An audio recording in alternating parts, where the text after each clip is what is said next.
RJ ॲडी सोबत only on big FM. Alright, नमस्कार 95 big FM चा मी आरजे ॲडी तुमच्या सोबत लेकर बड़ी बड़ी बात ॲडी के साथ. A very good evening public. सगळ्यांचं स्वागत आहे शो मध्ये. आणि त्याचबरोबर तुम्हाला माहिती आहे TICCच्या माध्यमातून आपल्या पुण्यात काहीतरी स्पेशल होत आहे. ते म्हणजे अतुल परचुरे बाल कला करंडक स्पर्धा. आणि ही स्पर्धा म्हणजे खरंच एक सन्मानास्पद गोष्ट आहे. हो, एक मानवंदना आपल्या आवडत्या लाडक्या कलाकाराला म्हणजेच अतुल परचुरे सरांना.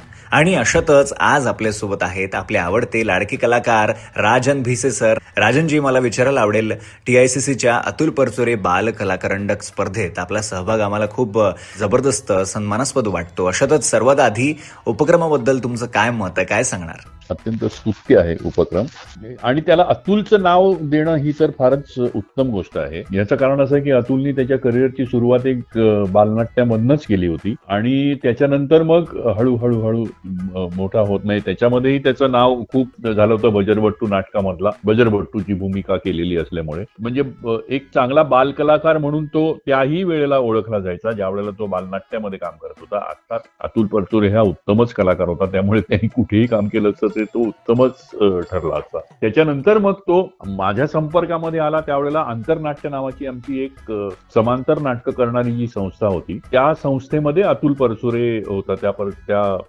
संस्थेमध्ये मी नंतर जॉईन झालो. त्यामुळे तेव्हापासूनची माझी आणि अतुलची ओळख आहे. साधारण हे साल होतं 1986-87, आणि त्यावेळेला अतुलची आणि माझी ओळख झाली त्या आंतरनाट्य या संस्थेमध्ये. तो नंतर मग ती खूप वर्ष आमची खूपच चांगली मैत्री होती.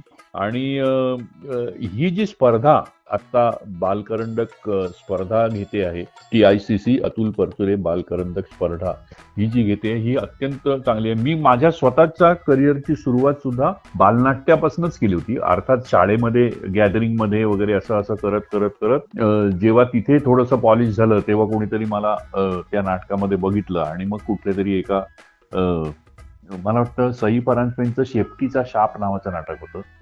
अशोक कुलकर्णी नावाचे एक दिग्दर्शक होते, त्यांनी ते सगळ्या लहान मुलांना घेऊन त्यांनी ते बसवलं होतं, आणि खूप मजा आली होती त्या नाटकामध्ये. मग त्याच्यानंतर अजून 2-3 बालनाट्य केली मी. पण बालनाट्य या नाटकात काम केल्याचा खूप फायदा अदरवाईज बाकीच्या तुमच्या आयुष्यामध्ये होतो.